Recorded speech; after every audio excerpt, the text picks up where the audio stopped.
Hi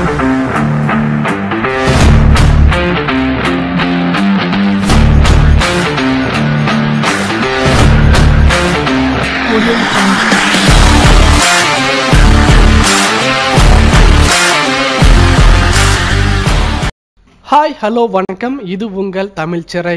Delhi அணி இந்த வருடம் ஐபிஎல் தொடரில் எப்போதும் இல்லாத அளவிற்கு மிக சிறப்பாக செயல்பட்டு வருகிறது.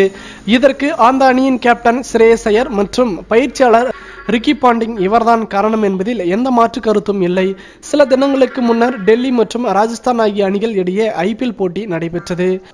எப்போதும் போல் டெல்லி அணி அந்த போட்டியில் அற்புதமாக விளையாடி வெற்றி பெற்றது. முதலில் பேட்டிங் செய்த டெல்லி 20 ஓவர்களின் முடிவில் 161 ரன்கள் எடுத்தது.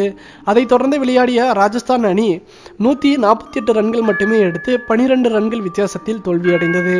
இந்த போட்டியின் போது டெல்லி அணியின் கேப்டன் ஸ்ரேயஸ் ஐயர் களத்தில் விழுந்து காயமடைந்து விட்டார்.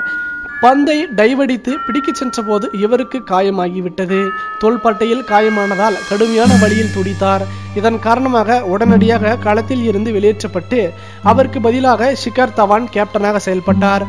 போட்டிக்கு பின்னர் ஸ்ரேயஸ் ஐயரின் காயம் குறித்து பேசிய ஷிகர் தவான் கூறுகையில், அவர் காயம் காரணமாக அவதிப்பட்டு வருகிறார்.